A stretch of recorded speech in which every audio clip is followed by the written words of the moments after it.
Okay, so welcome again to the PAC-Bayes seminar. So this is today the second talk of the third chapter on PAC-Bayes. So as usual, just a reminder on the link if you want to register to the seminar, to the mailing list, to the calendar, etc. Okay. And just also, as usual, you can ask questions in Zoom, actually. So if during the talk there are breaks, actually the speaker then can decide to answer some questions at that time. And otherwise, you wait for the end of the talk. So Jan will help to manage the question during the talk.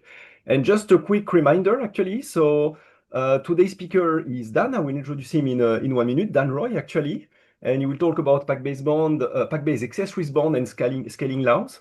We have four more talks coming later in October and November by Yevgeny Seldin, Pascal Germain, Benjamin Gage, and Badreddin Sheref Abdelatif. So you have the titles here of the talks. And you will find the abstract as usual on the website. Okay. So for now, it's my pleasure to introduce Dan Roy, actually. So Dan is one of the most prominent specialist of not only PAC-Bayes, but many things, actually, Bayes, PAC-Bayes, and probabilistic programming, and I don't online learning, etc. So many things. But he had a few very impactful papers in PAC-Bayes, actually, or on PAC-Bayes bond applications to deep learning and various also connections to online learning, etc., etc. So I'm really happy to introduce Dan Roy for this second talk, and Dan, the floor is yours. Thank you very much for the nice introduction. And thank you for inviting me to this seminar series. I'm very much aligned philosophically with what's going on here, so I'm excited to present here. So this is joint work with Carolina Jugaita, and we're going to talk about data complexity and measuring that in various ways. And I think for an audience that is kind of excited about PAC-Bayes, there's a lot of interesting stuff here. I'll ask those that are monitoring, I guess, is Jeremiah, if there's a clarifying question that you think a number of people might benefit from, please interrupt me and push that through. And I'll try to pause at natural times. I'm happy to be interrupted. All right. So there's a lot of evidence at this point that generalization deep learning depends on the data. I think maybe even that's irrefutable at this point. Benign overfitting, et cetera, various phenomena are data distribution dependent. At the same time, we have, I would argue, no good way yet of modeling real data, and in particular, no notion of the complexity of data that's appropriate for understanding the statistical problem of explaining why deep learning works or does not work.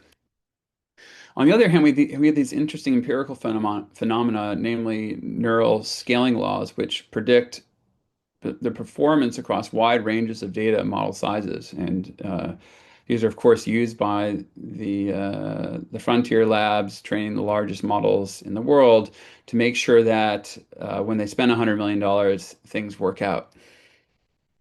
So one of the questions we're going to address here is what might neural scaling laws tell us about the complexity of the underlying data?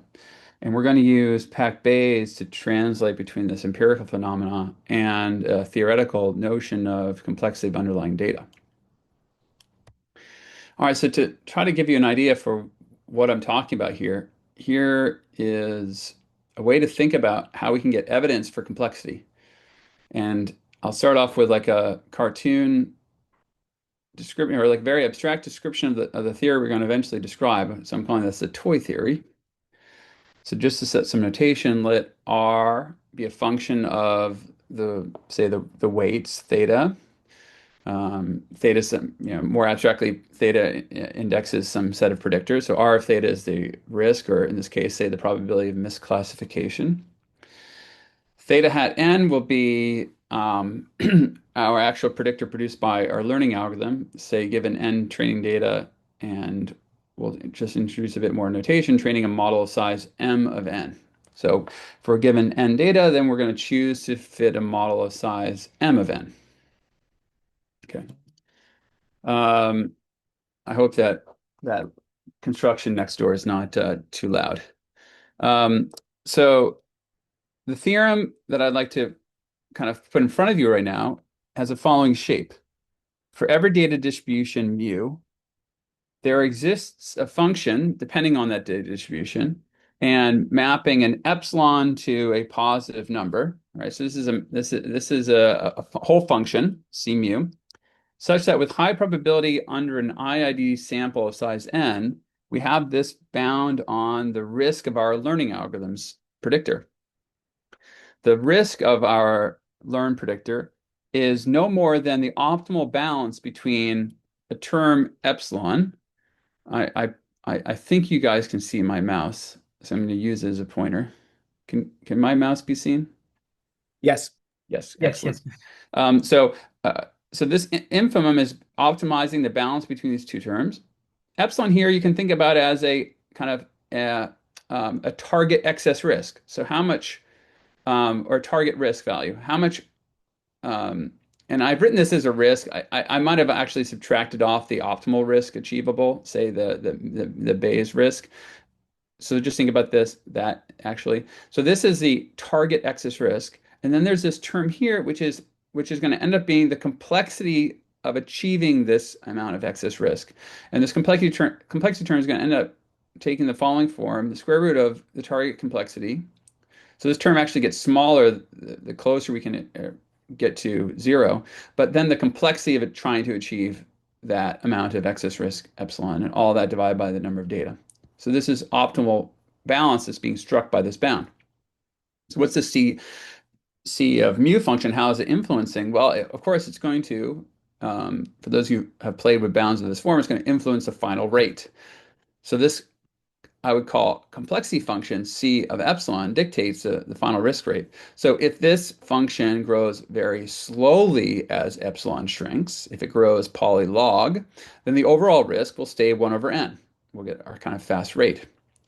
If the complexity function grows as a polynomial in 1 over epsilon for some degree p, then that degree p will determine our final rate in the form of n to the minus 1 over p plus 1, which people may recognize. So for p equals 1, this is our kind of standard slow rate, but as p gets bigger than 1, then we are getting slower than the slow rate. We're getting kind of non-parametric rates. And if the complexity function blows up very, very fast, for example, if it's not polynomial but it's exponential in some polynomial of 1 over epsilon, then the rate of our risk decreasing goes like 1 over log n, very, very slow. All right, so what's the consequence of this? So first of all, so notice that this function c of mu is dictating the final rate. It is something. It can be interpreted as something like the complexity of achieving, and in some sense, it tells you what it means. This bound tells you because you want interpretations. It kind of tells you what the hardness of achieving a particular excess rate bound, and of course, how fast this function grows dictates the final rate. So what can we determine from this logically? Well, if we have a scaling law for n data and model size m of n, such that the risk that we actually observe in practice decays slower than 1, let's pick up the form of this middle rate here. If our risk decays slower than this, well, what can we infer from this upper bound on risk? Well, we can infer that our data complexity term must not be in this class, because if it were in this class, then we'd actually be decaying no worse than this. So if we have evidence to the contrary, that it's decaying slower than this rate, then we must be at least some amount of complex. And so what we can kind of gather from this consequence is that this function can be viewed as defining a notion of complexity of the data distribution mu. It's not the only notion of complexity. Of course, it's one very attuned to this particular bound, maybe this particular learning algorithm even. And two, we've just seen that scaling laws can provide evidence of complexity of data in view of upper bounds that we tend to derive in statistical learning theory. So the idea is Well, actually, we're going to derive a bound like this for a particular algorithm. I think the algorithm is a kind of an interesting one to study. We have data like this, looking at the empirical rate at which things are decaying, and so we'll be able to put these two things together and maybe conclude something about the complexity of the data that we're actually interacting with in practice. And of course, this is a notion of data complexity. When I first started off saying, "Oh, I want to have a notion of data complexity of data," right? That might have seemed pretty vague, but of course, when I put it in these terms, now this is a very concrete thing, a very useful thing if I can drive a bound like this. And so that's how we'll proceed. So probably makes sense to see if there's any questions. No? None at this point. Okay, great. I was trying to load up the construction noise is fully filtered. Fantastic. Thank you for whoever told me that. Our approach is we're going to propose the measure of the complexity of data. And how are we going to measure? We're going to measure it, at least initially, in terms of the size, which will be C mu of epsilon, of the smallest neural network that achieves epsilon risk, or if it's going to really end up being excess risk under mu. So we're going to measure the size of we're going to measure the complexity of a data, or more precisely, the complexity of a decision boundary by how small of a network can you get to achieve epsilon risk.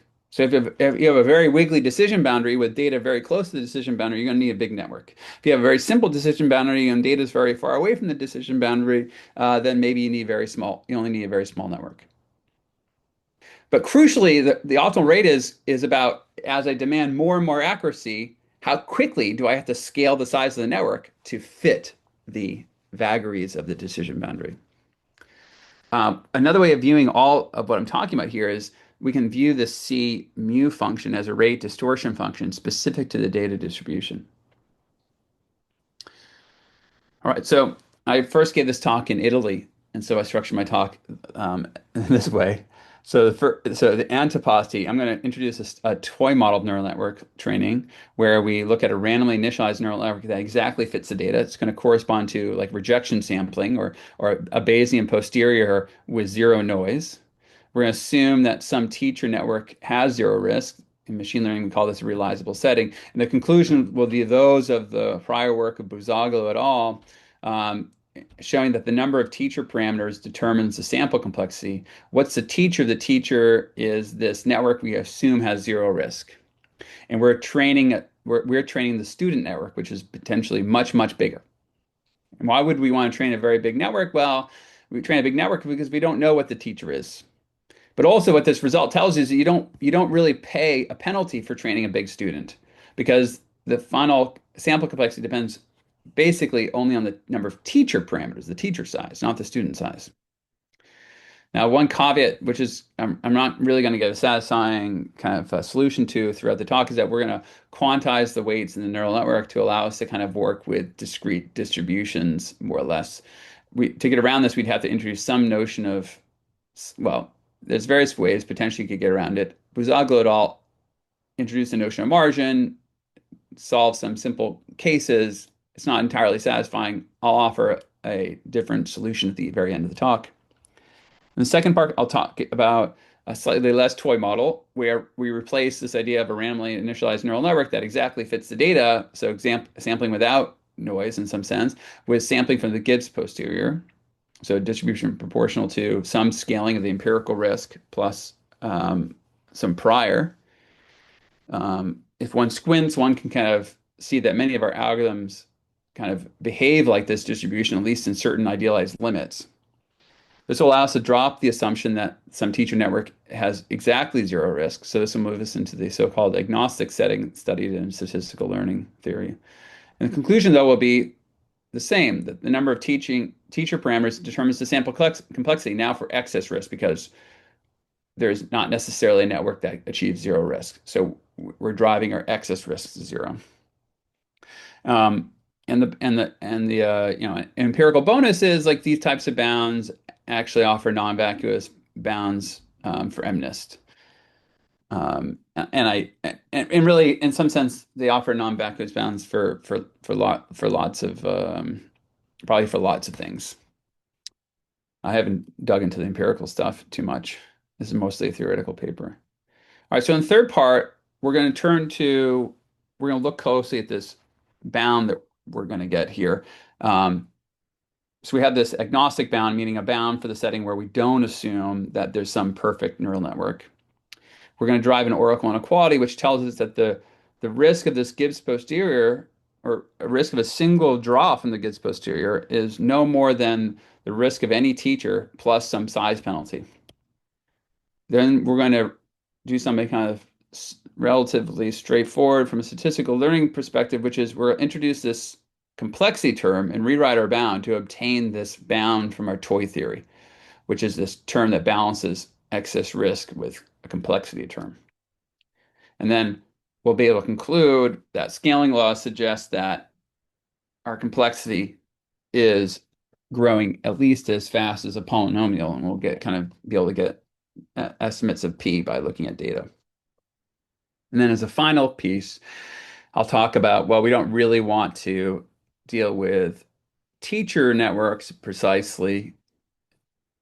To deal with teachers, you have to deal with quantization and all this stuff. Instead, if you deal with distributions on teachers, then you can avoid quantization and discretization by thinking about bits back encoding. And as a bonus, I'll just kind of, this is something that, in some sense it's obvious in retrospect, but in light of the bound that I'll kind of give at the very end, we'll see that, all the kind of work that people have done on variational inference, the work that Carolina and I did on computing non-vacuous bounds, all of this, in some sense, serves as witnesses to the performance of the Gibbs posterior. And that's just kind of an obvious consequence of the Donsker-Verdin theorem. Anyways, I'll circle back to that. All right.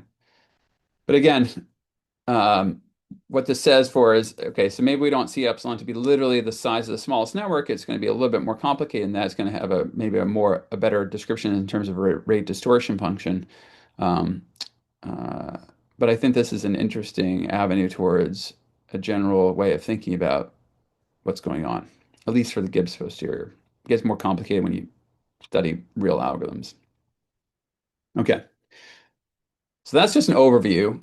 A lot of that might sail over your head, but I just wanted to give you all a kind of roadmap.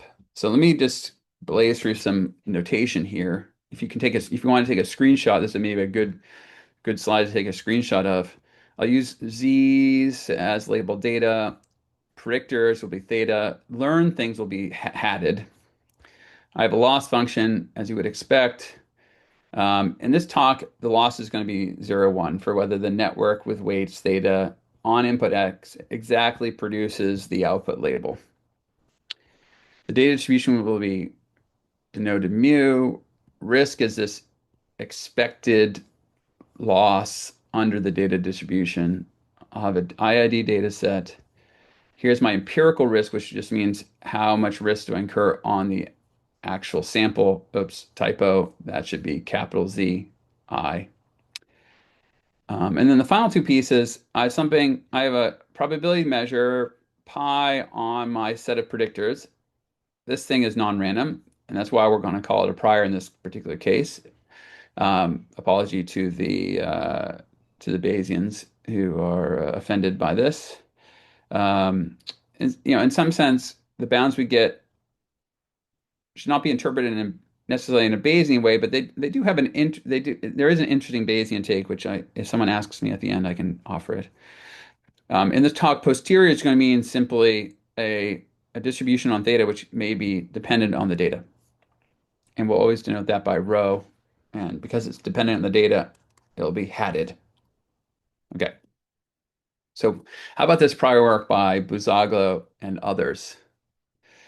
So they started with the assumption that there is a set of networks that achieve zero risk. So this set predictors that have zero risk is non-empty. There exists an element in the set. They also make this kind of finiteness assumption by quantizing the weights, which is to say that the set of predictors is itself a finite set. This simplifies the math considerably. I'd say quantization is maybe not essential to the main message, but it probably is essential to explaining the details of. I think it's essential for a complete story for sure. We can get much of the story through without being too concerned with it. All right, so Buzaglo et al. Were kind of asking, what's the risk of a random interpolator? What's an interpolator? Interpolator is something that fits the data perfectly. So let me define this set: theta hat naught. These are the predictors that have zero empirical risk. Compare this to this. This is zero actual risk. This is zero empirical risk. So these are ones that look perfect on the data set. These are the set of interpolating predictors, zero empirical risk. And note, of course, that the things that have perfect risk are always contained in this set that look perfect on the data. Because if you actually can never make a mistake, then you will not make a mistake on the data. Okay, so the fact that we've assumed realizability means that we will always have some predictor, at least one, that looks perfect on the data, because we've assumed that we have at least one that is perfect. Of course, the problem is, and this is a general problem in statistical learning, on a finite data set, you expect many predictors to look good. In fact, when you have a really rich class, you have a huge collection of predictors that look good. And then there's a question of which among these might I choose? And that's where all the magic happens. So now we want a random element to study this notion of what's the performance, what's the risk of a random interpolator. We have to have some notion of a random element of theta naught. And so how might we do this? Well, that's where probability measure is going to come in. We're going to fix some prior probability measure on the predictor space. We're going to let theta be a draw from pi. And if theta is in this perfect empirical risk, so no errors, no zero training error set, we'll accept it. Otherwise, we will try again. So this is exactly describing rejection sampling until we land in this set. Now, the people who have a deep understanding of Bayes' theorem will understand that, in fact, all this rejection sampling thing is describing as a conditional distribution, namely the conditional distribution, basically the prior pi conditioned on the kind of perfect zero risk set. And this posterior, if you will, assigns mass A given by the ratio of these two things, the prior probability mass of all the perfect things and the mass of A restricted to the perfect things. Okay, and I'll just mention later on we'll be working with density ratios. That the ratio of the density of the posterior to the prior has this particular form at a particular predictor theta.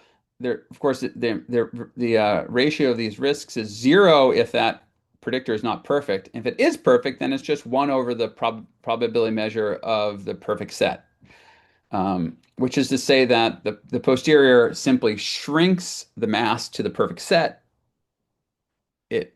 Of course, this is exactly the renormalization factor, but otherwise it doesn't modify the shape of the prior. The posterior is simply the restriction, if you will, of the prior to the posterior is simply the restriction of the prior to the perfect set.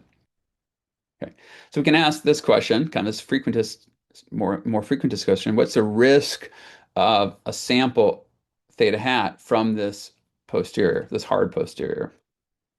Okay, so just remind you of some notation here. All right, so let's let theta hat be a sample from rho hat. Okay, and maybe more compactly, I'm going to write theta hat conditioned on S is a draw from rho hat. Rho hat here was a random measure that was a kind of a functional of S. Now, PAC-Bayes is a set of tools, of course, that offers us ways to compare these 3 random variables: the risk of a random predictor, its empirical risk, and this information density, the log density ratio at this random predictor of the measure from which we sampled the predictor and the prior. Now, it might be funny for me to say PAC-Bayes offers comparison of these 3 random variables because, if you read McAllister's original paper or some of the work that he built on, like they weren't comparing these 3 random variables. They were really, I'd say, comparing their expectations in various senses. But now we kind of view PAC-Bayes a bit more generally. I have techniques to compare these random variables themselves, their tails, their moments, etc. The classical case controls their expectations of these quantities under the posterior. What I'm going to use today, though, is a control on these exact random variables, and these are called single sample bounds. Catoni provides one of the nicest four versions of these, derived in like 2 lines. And what Catoni's bound says is that if I fix a parameter that's positive, then with probability as 1 over delta, the risk is bounded by some opaque function, which I'm going to ignore for now. The empirical risk plus the information density plus this log 1 over delta term, and then divided by this positive parameter. Now, this is a little opaque. Catoni is famously opaque. His manuscript is famously opaque. It's, of course, it rewards experts who read it, but it's not a book for beginners. But this function here, just to give you some intuition, you can't exactly apply this infimum in this situation because this has to be non-random. But we have something of this form. We have this opaque function, and we have q plus d over lambda. If you optimize lambda in this situation, you get a bound like this. And of course, this is kind of what you'd expect from a Bernstein type bound. So if you look at this PAC-Bayes bound, you can think, oh, okay, I'm going to get risk plus bounded by empirical risk plus 2 times my complexity over n plus 2 square root of 2 times my risk times my complexity over n. And this is kind of a nice thing to see because you get a fast rate bound if your empirical risk is 0.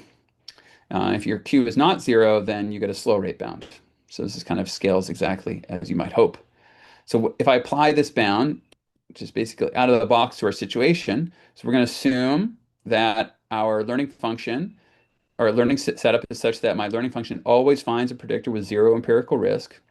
And that meets our assumptions, right? We were assuming that there's always a perfect teacher network, basically a network under consideration that has 0 risk.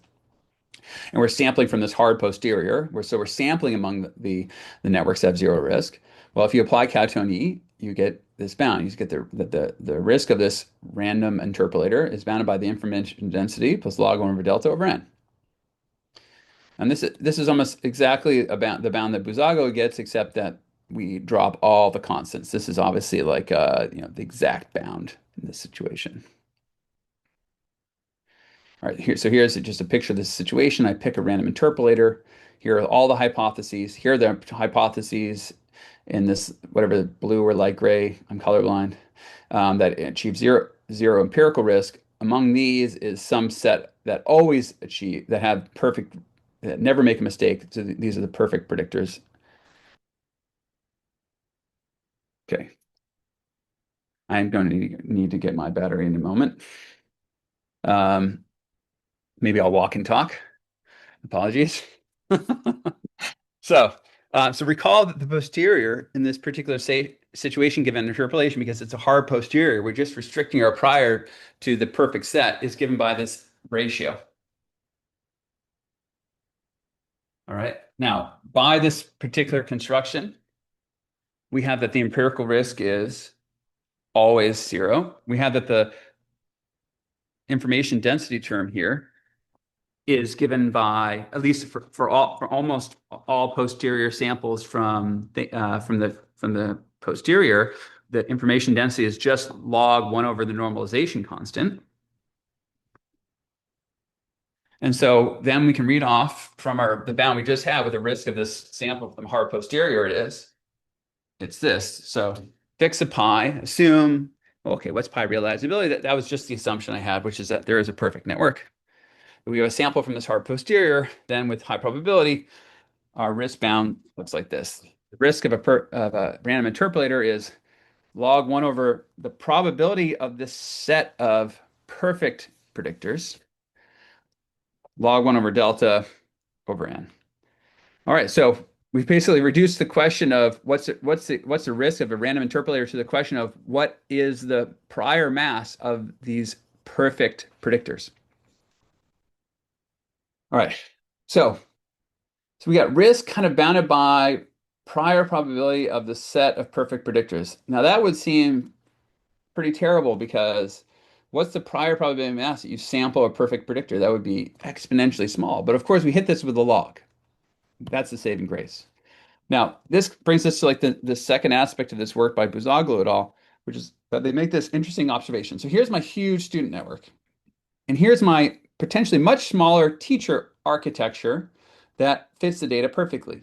So what we're seeing here is, of course, like, so we were training networks of some large size, okay? And the idea is, if there is a sub network that's potentially much smaller, all right, obtained by tossing out some of the nodes, and say this much simpler network fits the data perfectly, then we potentially have this nice situation that arises. And what is that? To write m of theta to be the number of parameters in the teacher node. So that's the number of these wires that are left, because each one of these links is weight. Okay. M of theta is also going to count the number of neurons over here. Now, of course, the number of neurons is quadratically smaller than the number of links. Okay, so yes, we will account for the size of student architecture, but only in this kind of quadratically smaller, how many neurons are there? And we're accounting for the size and the number of links in the teacher architecture. All right. Now recall, we're still quantizing all the weights just to kind of keep things simple. So you can think about every weight can take q different values or levels, and we're going to assume that 0 is a particular level. Okay. Before I go here, what's the basic idea? The basic idea is that this student architecture can actually mimic this teacher architecture if I can basically conspire to turn off this neuron. If I turn off this neuron, then it's behaving as if it's not there. So I just basically need to turn off these 3 neurons. Now, one way to turn off these neurons is to kill all the incoming weights. Okay. So this is where the assumption of a batch norm like init happens. So actually in batch norm networks, there's actually a weight kind of in some sense associated with the node, which attenuates all of the all of the weights, all the links leading it. And so actually I can kind of kill a node by killing off this, by setting this attenuation to 0. So it's actually easier in this type of initialization to kill off the effect of a particular neuron. All right.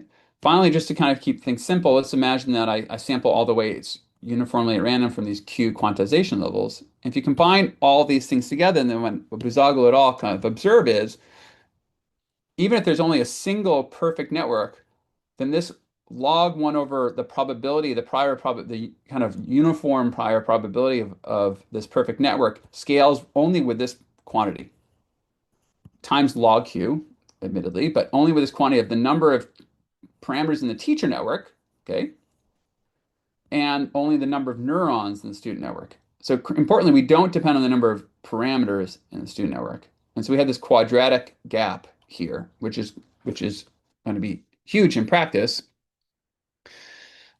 All right. So final conclusion, if we put all these pieces together, assume we have quantization, this batch norm like init, this uniform prior networks, kind of assuming that let's assume that among our we have some prior probability mass on a perfect network. Then we can define this m star to be what is the size of the smallest teacher network in theta star. Of course, remember that m also has this term that depends on the student network. But as long as the student network is big enough, then we're only paying in something that's like kind of sub-quadratic or square root. We have an n IID sample and a random interpolating neural network. Then with probability at least 1 minus delta, the risk is growing like m star log q over n. So critically, kind of our risk, or really the ratio, how much the complexity term that our data is fighting is not the size of our student architecture, which is potentially massive and over-parameterized, though this does not handle the infinite case, admittedly, at all. This is more like moderately over-parameterized, not infinitely over-parameterized. Okay, that would need a different theory. But still, this n term is fighting the size of this teaching network. So indeed, if there's a simple network that fits your data, then I don't need too much data. You can rewrite this risk bound in the other direction, saying, okay, equivalently, as long as I have a number of data which is bigger than m star log q over epsilon, then I am achieving epsilon risk, high probability. Okay. So what I'm going to start, let me offer some praise and critique of this work. So I mean, first of all, I thought it was a very nice observation that the parameterization can induce this implicit bias even for uniform sampling. Uh, and you know, and a long time ago, actually, the thing that eventually became our first PAC-Bayes paper on computing non-vacuous bounds, the first thing we tried to do was exactly this idea. We had this idea like, oh, maybe there's a small network that fits the data reasonably well, and we tried to pursue that idea, and we just didn't we didn't have this idea, we didn't have this notion that, oh, there might be many neural networks that correspond to this simple network. If you don't have that idea, then this work doesn't go through. You get a bound that looks like this. You get a term here that depends on the number of parameters in your like or the VC dimension of your student class. So it's way too big compared to n. So we had to come up with something else. So the key idea is this. The key idea is that this kind of uniform sampling of a student architecture, when you have this fact that many student architectures might correspond to a smaller teacher architecture, that's the key idea. Brilliant idea. On the other hand, there's a number of things you could definitely critique in this Buzaglo et al. Work, like the student and the teacher have the same depth. Okay, that's kind of a minor thing, not too hard to fix, maybe. The parameterization they exploit is, we know it's not necessary for generalization, so it's kind of too bad that we're relying upon it. Posterior sampling is maybe, I mean, it has many empirical phenomena that line up with kind of real training, but of course it is a terrible model in other respects. We're relying upon this realizability assumption. Now, Buzaglo et al. In their appendix do work to come up with a different theory, dropping realizability. I think ours is a very clean one. We get this, and we get to make this connection with scaling laws. They have this quantization assumption in practice. It's essential to the argument. It's going to be essential to development today, but in some sense, we'll be able to get around it in the end of the day, even though I don't really study that case too carefully. And here are some of the, if there's a real problem with this, in some sense, like this idea that, training is posterior sampling from random interpolators, it predicts a rate that's too fast. It predicts a 1 over n rate, and we're not observing 1 over n rates in practice. We're often observing rates that are between 1 over n and 1 over square root of n. So it's too fast. It cannot explain performance as networks diverge in size. I'm not going to fix that problem either. So, of all these things we could build on, I'm going to focus on this realizability assumption. It'll force us to rethink posterior sampling as our question, and we'll have to be a bit more careful about rates. All right, so what are we going to replace the hard posterior with? We're going to, or sampling conditional on exactly fitting the data. We're going to move to the Gibbs posterior. Now we're going to be in the non-realizable case, meaning that we're not going to assume that among our student architecture there is a perfect network. So we're no longer assuming that there's a network that exactly labels the data. So since there's not necessarily a perfect network, it's possible that there may not even be a single network that gets perfect fit. So there may be no hard posterior. So we'll move instead to the Gibbs posterior, which offers us a model of soft stochastic optimization, and it's going to be well defined even in this non-realizable case. So many of you are familiar with the Gibbs posterior, but I'll define it for everyone just in case. So the Gibbs posterior is associated to a particular prior on the parameter space. There's an inverse temperature parameter, and we have our empirical risk, which in this case was kind of classification error. Okay, and the Gibbs posterior row, it's dominated by pi, which means we can define rho by just telling you how much to upweight and downweight the prior at any particular location. So basically, the Gibbs posterior is going to be obtained by kind of smushing around the prior mass, lifting it in some places, lowering it in other places. So how exactly does it work? Well, here's the density ratio. This tells us how much we're going to raise or lower the density with respect to pi. So there's a normalization constant just to make sure that everything works out as a probability measure at the end. But how much do we raise or lower? We raise or lower exactly by exponential times minus the inverse temperature times the empirical risk. So focusing really on the second term only, if a particular predictor has very large empirical risk, so it's made a lot of errors, then this exponential term is going to be an exponentially small number. And so we're going to heavily downweight that point in the space. So basically, we're not sampling from the prior anymore. We're sampling from the prior, but we're massively downweighting things that don't work well on our training data. And the things that work reasonably well, we're not pushing them down too much, but because we're pushing the other things down so much that after renormalization, that means we are, in a sense, lifting up the prior probability of things that worked well in practice. And the normalization constant is kind of exactly what you need to make this integral integrate to one with respect to the prior. Okay, so I've copied the definition of the Gibbs posterior again. This, of course, generalizes the hard posterior. For fixed S, this Gibbs posterior converges to the hard posterior as my inverse temperature diverges. So in that sense, I can kind of recover, in some sense, the theory of the hard posterior from high temperatures. The Gibbs posterior, we know it to be the stationary distribution of Langevin dynamics with a particular drift term, namely the empirical risk and the log prior. So, so the Langevin dynamics is gradient flow and plus noise, loosely speaking. So people have used Langevin dynamics, or people thought about gradient descent in terms of gradient flow. The Gibbs posterior shows up when you think about running SGD and adding noise and decaying the step size. So this is like the stochastic gradient Langevin dynamics. So the Gibbs posterior there is understood to be the limiting dynamics. You can also get SGD and noise with a fixed step size, assuming you have a large data limit, to start to behave like the Gibbs posterior. Actually, it behaves like kind of limit of a Gibbs posterior where you get an OU process, so like a Gaussian limit. Of course, this is a parametric theory, not a non-parametric one, which we would arguably need. And then, of course, PAC-Bayes experts will recognize the Gibbs posterior as that which solves the variational problem here of optimizing the balance between a posterior expectation and a KL. So the solution to this, which is basically the foundation of variational techniques, and also the kind of key proof step in PAC-Bayes bounds, at least those that are kind of the more classical ones, the Gibbs posteriors arise as kind of solutions to these variational problems.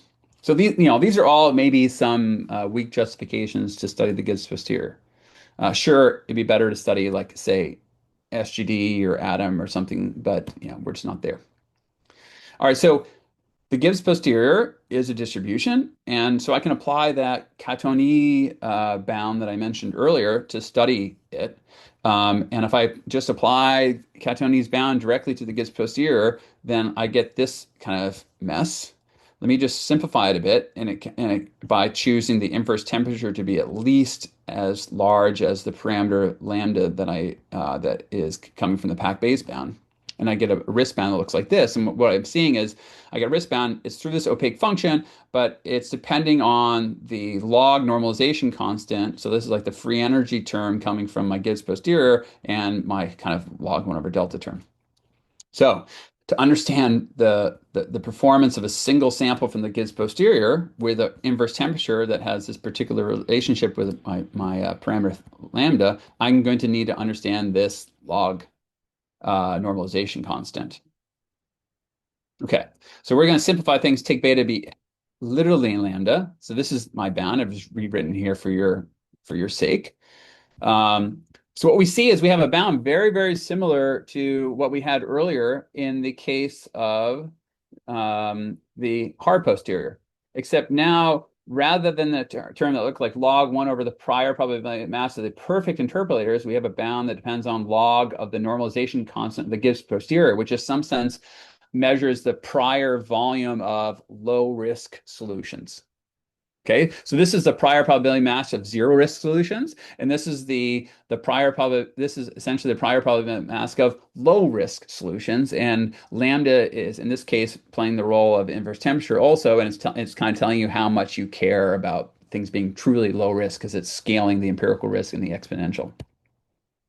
All right, so let's proceed with getting an upper bound here. I have a minus term here, so I'm going to have to get a lower bound in this local entropy term or free energy term.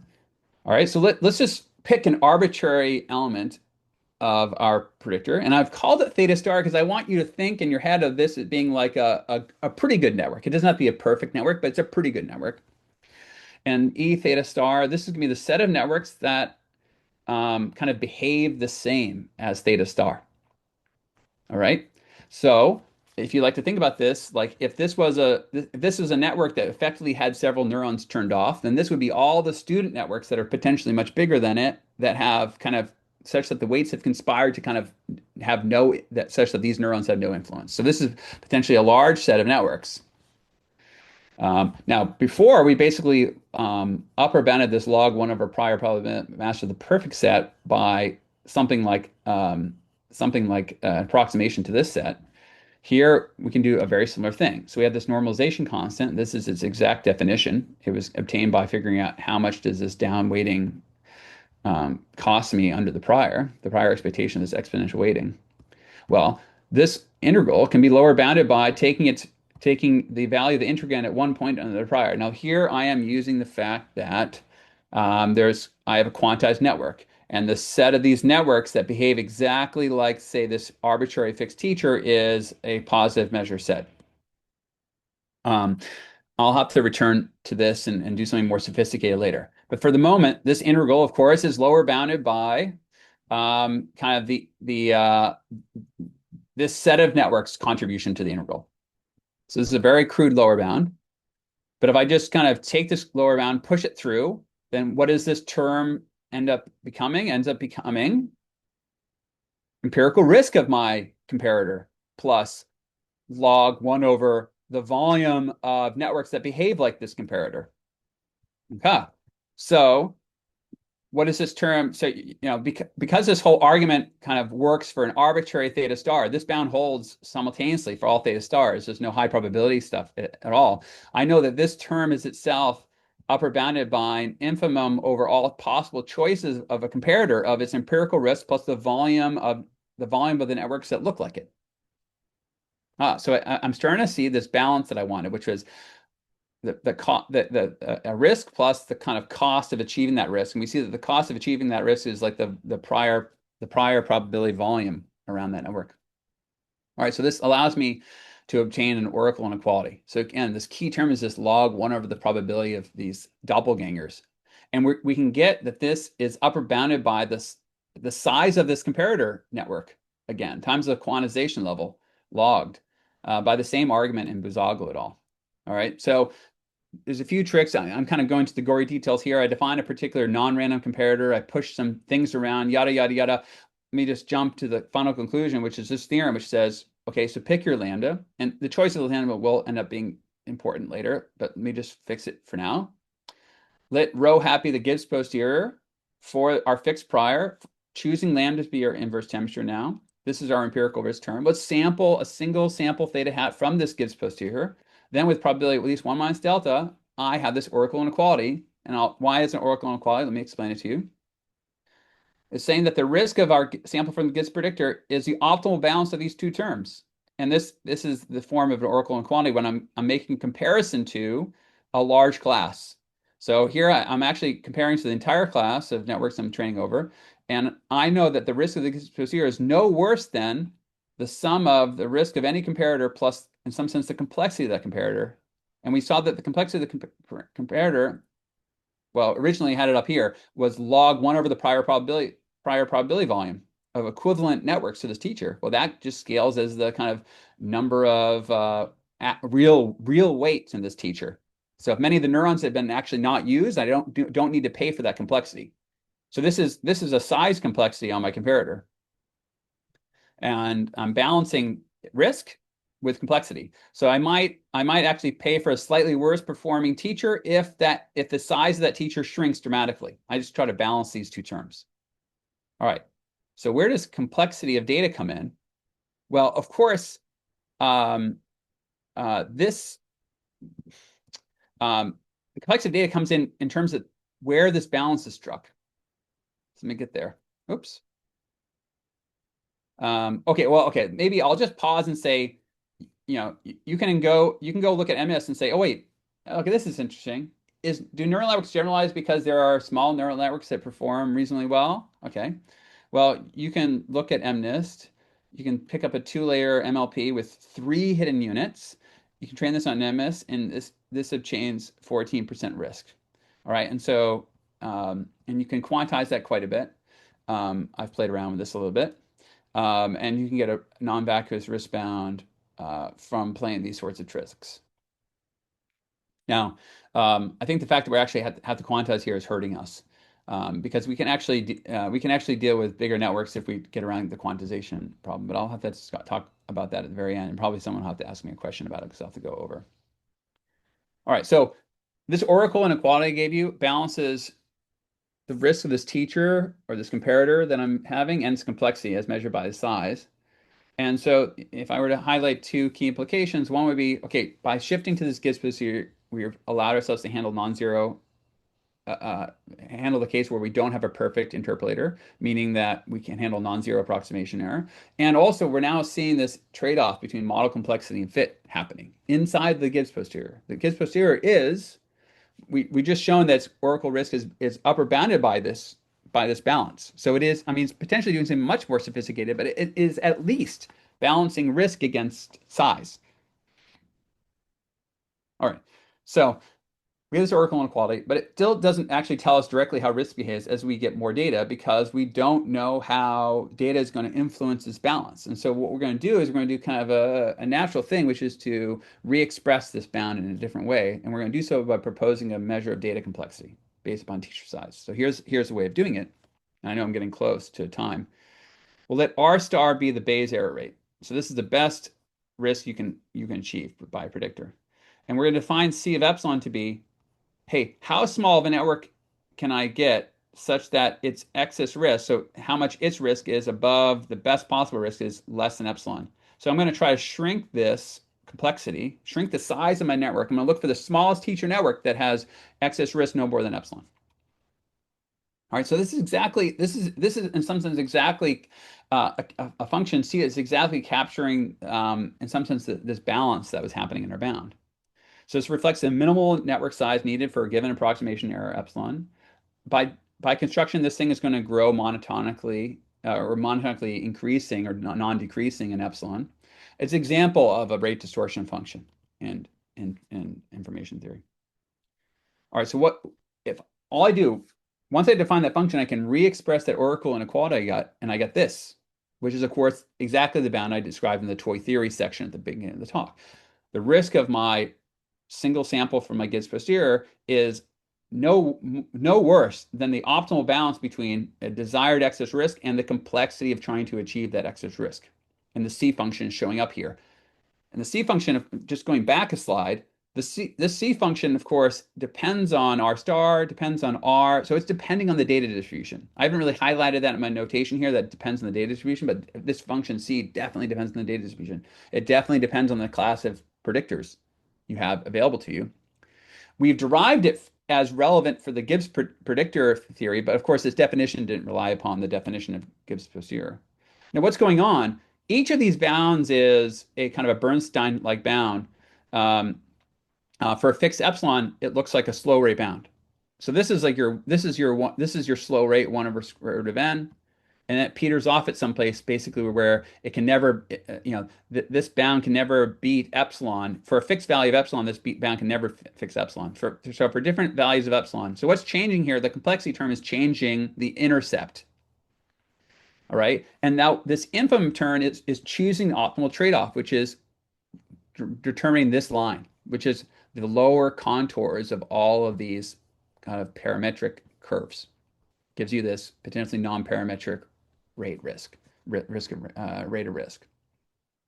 So this will be a familiar thing for those who do a lot of non-parametrics. This will, of course, invoke the idea of scaling laws and the type of computation that people do to compute optimal scaling laws. Of course, these are precisely the same sort of thing going on. All right, so I had this bound with C epsilon. I already told you how C epsilon influences the rate. So if your data distribution is such that as you derive the desired amount of excess risk 0, the size of the network doesn't have to grow so fast. So like you have a very simple decision boundary. With respect to what? With respect to like kind of the expressivity of neural networks, then your risk stays 1 over n. But if the size of your network has to kind of grow polynomial in 1 over epsilon, then you have a rate which is slower, depending on the rate of that polynomial. And if you have an extremely complex decision function that really is just not well modeled by a neural network, and you kind of need to explode the size of your neural network as you demand more and more accuracy, well, then you're going to get a terrible rate. And again, I told you this consequence earlier. For n data, size of model m of n, if you observe that the rate of risk decays slower than one of these upper bounds we have, then you must conclude that their data is more complex. All right. So you can actually you can go and you can kind of plot our bounds for different values of epsilon. And it just kind of turns out that if you look at existing scaling laws and you plug in p equals 9 and you take the kind of polynomial rate for complexity of data, this is a rate that lines up with existing scaling laws. Now, there's a lot of things that make this comparison really just kind of not ideal. One, these scaling laws were for tokens. This is not a theory for transformers. We're assuming iodinous, so that's already a huge mismatch. There's another mismatch too, which is that we're studying the Gibbs posterior, and the sampling laws were for some version of atom.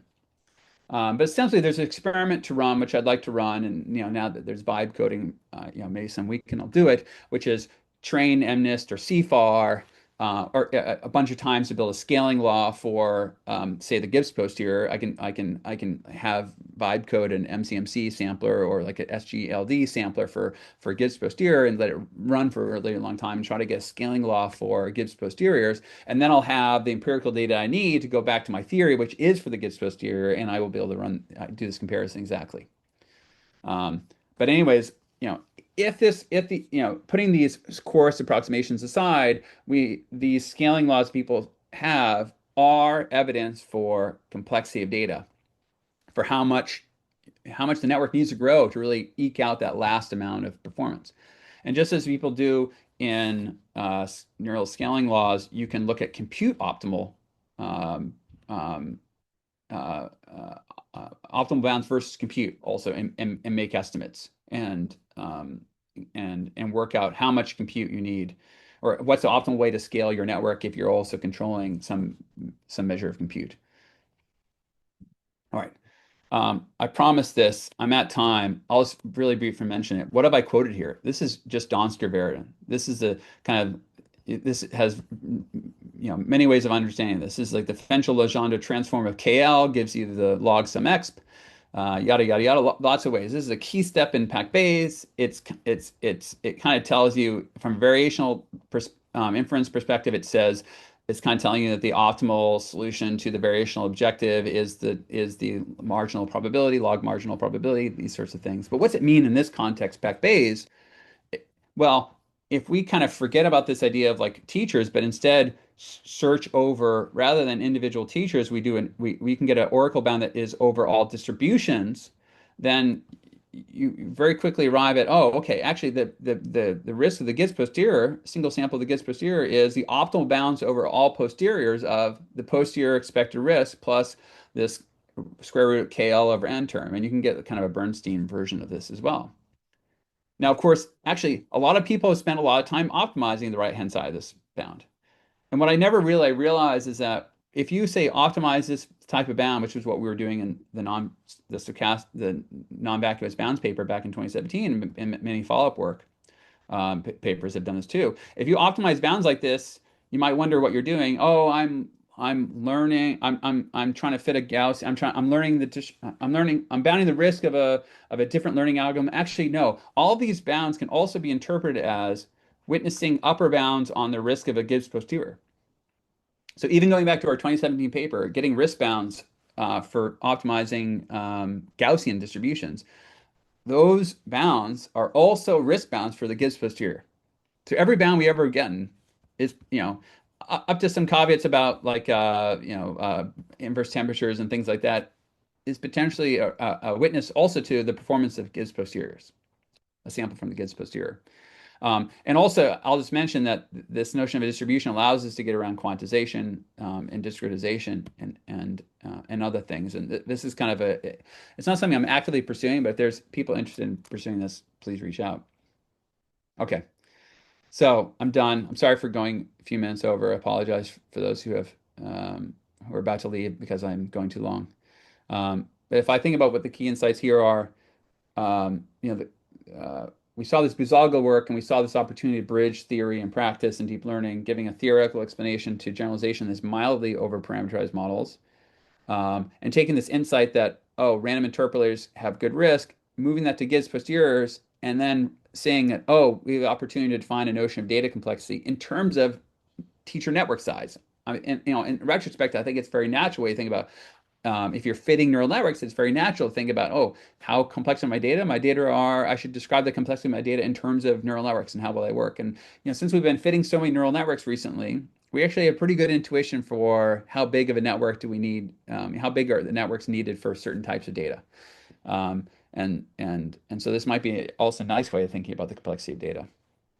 And another key insight is this, once you make this connection with network size and through this data complexity term, you can connect to neural scaling laws, and they offer evidence of complexity. There's a number of limitations, of course. I mentioned that we're studying things that are quantized, we're studying Gibbs posterior, but there's other things, like, for example, I have a very, very naive lower bound on the local entropy, free entropy term. It can be improved immediately, and people have done work at the same time that offered that I realized would have offered me better bounds. So that, it would be interesting to pursue those. I'd say also the theory doesn't entirely explain why you want your student to be larger, though I think that's a computational story. I think large students are easier to train, and this is not a computational story. All right, so I'll just leave this slide up. Sorry for running over there. I see a good number of you still there. Thank you for sticking around. I'll take questions now. Thank you so much, Dan. Maybe people who have questions can start to put them in the chat or put their hands up, but I can definitely jump in with a first quick one, which is maybe this is connected to your comment on the variational point, and you teased this at the beginning, but would you be able to give a Bayesian view on what these bounds imply? Yeah, sure. So let me. Am I sharing my screen still, or did I stop sharing? We can't see it anymore, actually. No, I want to share it again. There it is. You can see my screen? Mm-hmm. Okay. So, I think the Bayesian view is easiest to kind of understand if you kind of fix. Oh, there should be a P star here and a P star here, or just change this to a row and not by P row. Just ignore this info for a moment and imagine row is fixed. So this prior here is an arbitrary choice. The Bayesian view of these bounds is the following. Okay, I'm about to get this. I'm about to run my algorithm, and I'm about to get this bound. And then you can ask yourselves, well, okay, if I'm going to do that, then what prior should I use? And if you look at this KL term, now this bound has the KL term here is showing up in the square root. All right. Now I by kind of applying Jensen's, the expectation of the square root of KL term is upper bounded by the square root of the expectation of the KL term. Okay, and the expectation of the KL term for rho and pi, when pi is under my control, then I can take a subjective stance. And I can say, okay, I'm about to have a bound. That bound has a KL term between a data dependent probability measure rho and a prior that I have to fix now in advance of seeing the data. All right, so what should I choose pi to be? Well, the subjectivist says, well, if I'm going to minimize this expectation, I'm going to choose the pi that, if that expectation with respect to my own beliefs about what this expectation is, what the data are, then I'm incentivized to choose for pi my beliefs about what the expected posterior is.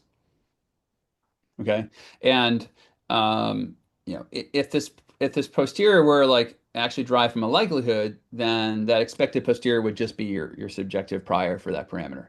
In general, the posterior is not. This is a Gibbs posterior, and so the measure that you choose here is going to be the expectation of this Gibbs posterior. It's not going to be necessarily relating to a prior belief about a parameter, but you for sure have a prior belief about you for sure have a belief about what the expectation, or you have a prior expectation on this posterior if from a subjective Bayesian perspective, and indeed that's a thing which gives you the smallest bound in expectation. And so you don't because you can choose any prior you like, you are free also to choose a prior which minimizes your subjective belief. And unlike the Bayesian setting where you're driving some posterior and the kind of the validity of that posterior kind of or is tied to your prior, that is your personal posterior. In this particular case, this bound holds for all choices of priors. All that happens is if you choose, in some sense, if you're lucky, you've chosen a prior such that indeed the posterior is close to the prior still, and you get a tighter bound. But no one can come along and say, well, oh, I don't like your prior. Um, uh, like you could say, tough, I have a mathematical theorem. I could have chosen my prior in any way I like, and the bound still holds. And they'd have to concede that it's true. And that offers you wiggle room. Since you're able to choose a prior any way you like, you can choose a prior in a subjective way. And you still get a valid kind of frequentist bound at the end of the day. And if you were right, if your prior beliefs were in fact, close to what was going to happen, if you were indeed rightfully certain, then you'll get a tighter bound as a result. And this notion of like get a tighter bound if your prior knowledge is good is the notion of luckiness, which you see antecedents of in like 1998 in work by Bob Williamson, John Shaw Taylor, and Peter Bartlett. A couple of years later, you had the PAC-Bayes bound paper. But this notion of luckiness, which you can see incarnations of it in recent work by like Peter Grunwald, well, not that recent, like work 5-6 years ago by Peter Grunwald. He's probably the one who like took luckiness maybe the longest and furthest. But I think it's a key way of thinking about PAC-Bayes as kind of offering you the space to choose choose things in a subjective way, but then you get this luckiness in interpretation. Brilliant. Thank you so much. Yeah. Maybe a very stupid question, but Doubt it. I know it's not the way you intended to be used in the beginning. But by the way, I find it very insightful actually. This introduction based on this, like measuring the complexity by the set of parameters with no errors.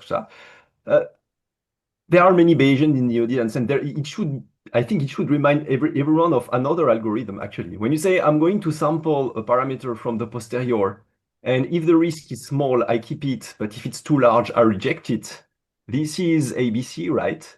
So Yeah. it makes me wonder, like, do you think that this can be used to analyze ABC, or is there already some analysis of ABC using PAC-Bayes? So this is two questions. One, could it be used to analyze ABC? I think absolutely. Has someone else already done it? Probably. I don't know. It'd be a natural thing to do. It'd be a natural thing to do. I think the challenge you'll find in many Bayesian settings when people are trying to control certain things, you'll find that they're dealing with likelihoods which are not bounded. And so, as you well know, and those who have worked on PAC-Bayes, when your loss function is not bounded, you know that you generally need to have some extra information or take a hit somewhere. There's some trade-off. So I think that's maybe a challenge, but it's not insurmountable. So I think it would be an interesting way to pursue a study of ABC. But yes, what Buzaglo was studying initially was exactly like an ABC method. And um, and what I'm saying with the Gibbs posterior can be understood as an ABC method where you have kind of like a kind of a soft acceptance rejection, which is proportional to the exponential of the empirical risk. So you're much less likely to accept a sample from your prior if it has high empirical risk, but there's still a small probability. Thank you. Do we have any other questions, Jay? Dan, thanks a lot. It's very insightful. I think I have to rewatch it 3 times to actually understand everything, or to fool myself into thinking I've understood everything. But one question I had that is probably not very clever, but if you could go back to slide 13, you were drawing this parallel, between the Gibbs posterior and various different optimization schemes. Maybe I just missed why you were doing this. Is there a reason you've excluded the Wasserstein gradient flow perspective here? Because you can just, if you write down the Langevin algorithm already, I mean, you could just see the Gibbs posterior as a kind of probabilistic relaxation of the empirical risk minimizer with so that's what terms. I guess that's like the Langevin dynamics perspective. It lines up with that. Yeah. Okay. The Langevin dynamics is what is like steepest descent in the Wasserstein geometry or whatever. So yeah, exactly. I just didn't express it in that. Okay, you didn't want to torture I agree, the audience. Okay, it would have been natural. That's good. Yeah. Thank you. Okay. Thank you for that. Yeah, but I mean, all this was sort of me saying, hey, these are reasons you might care about analysis of Gibbs posterior, even though we never use the Gibbs posterior, right? It's kind of close to a bunch of ways of looking at our algorithms, in particular limiting situations, and it's kind of unsatisfying in some sense because like many of the situations are rather unrealistic, like decaying step size. That's not how we behave. Or if you do that too aggressively, you're going to get like a NTK. This large data limit, in some sense, is a parametric theory. It will not handle a case where your size of your network is comparable to the amount of data you have. We haven't analyzed that yet. This is some work by my former student Jeff Negria, now at Waterloo, but still, I I think it's maybe reasonable to, I don't know, these very large neural networks, they really, I don't think the particular size you land at, like, if you have 300 billion or 310 billion, these numbers are not relevant. They're different, right? You are close to something, and that's, one theory is that, these very large networks are like close to some other idealized something or other, and maybe training these networks, these very large networks, can be understood as some sort of idealized training algorithm on this idealized limit object. So we just need to kind of identify that right object.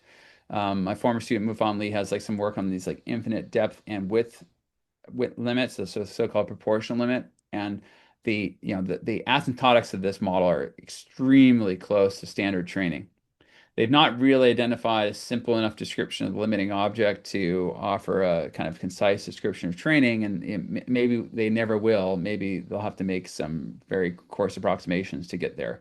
But I kind of, I guess I would hope that at some point we have an alternative to the Gibbs posterior that we can study and that might be amenable to analysis.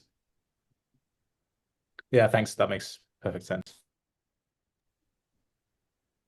Fantastic. Thanks. Do you have any further questions from the audience?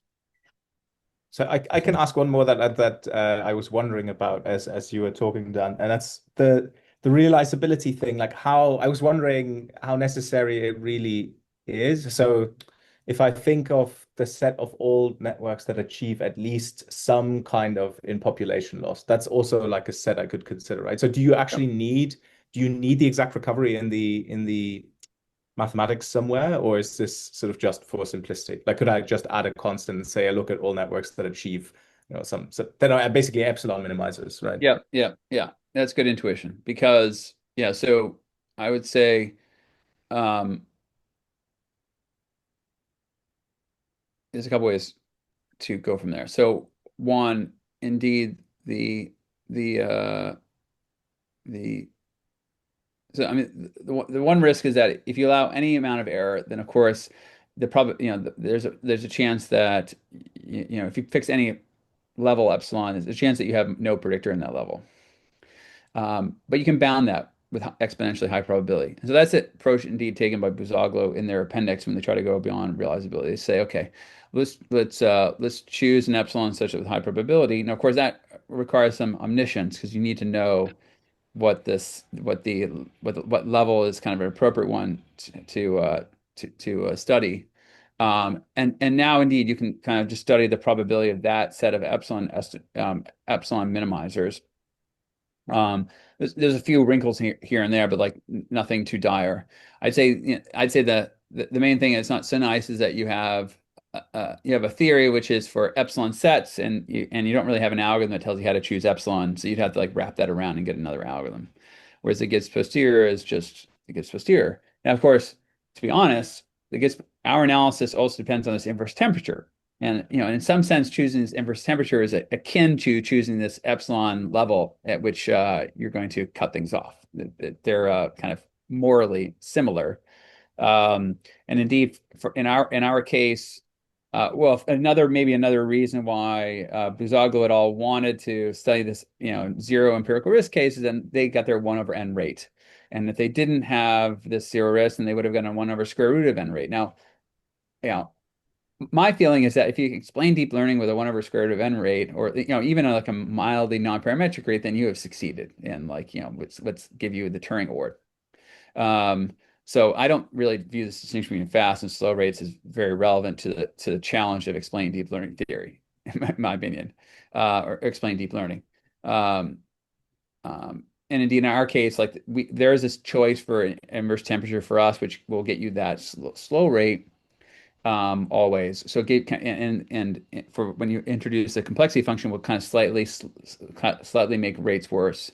So then where would you actually care about these things? So if you try to line them up with neural scaling laws, now you're in the situation where um, that if you don't get the inverse temperature right, then you can't actually achieve the rate of risk decrease that people are seeing in practice, because people are seeing something that's like faster than the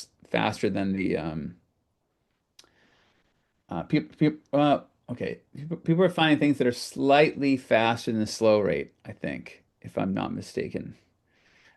Which if that's my lower bound, so if I do analysis which doesn't start from the fast rate, then I'm going to miss that basically. So anyway, what that means is like that algorithm is like too bad. Now, of course, like I can get a neural scaling law empirically for say CFAR 10 or ImageNet or whatever with it gets posterior with a inverse temperature setting, which is whatever I like, and then I could repeat this whole process to get a handle on the complexity of the data. But if I wanted to line up with existing neural scaling laws, I need an algorithm which is like in the same ballpark as good, which means I need to be more aggressive with my inverse temperature setting. So that's a very long-winded answer, but it's complicated. Yeah, thanks. I should probably also read the paper, and then that'll answer some more questions. Yeah, thanks. Yeah. Maybe I'll say one final thing, which is that, in some sense, I think a lot of deep learning has kind of failed a little bit by being too ambitious, right? It's like, oh, let's explain why our algorithms are good at learning a neural network with small excess risk. It's like, well, actually, I don't think that's possible, right? Like, what does SGD do well? I would claim SGD does not do a good job at finding a neural network of a complexity comparable to the student architecture that you're training. So I don't think you actually probably achieve very good excess risk on the architecture that you're training. However, what this theory kind of suggests is like you can be a lot less ambitious.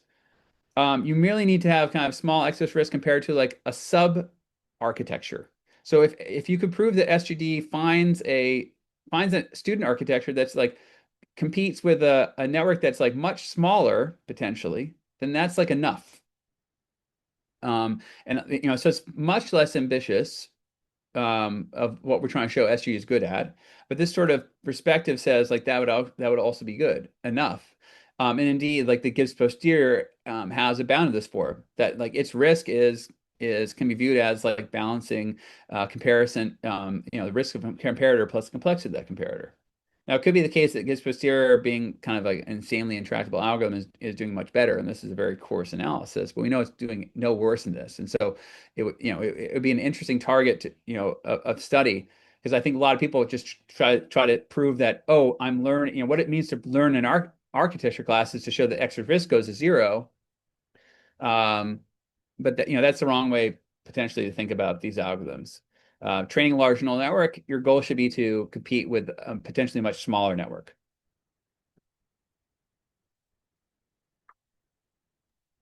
Terrific. Thank you so much, Dan. That was a great talk. And thank you so much, everybody else, for coming. and we'll see you all for the next installment.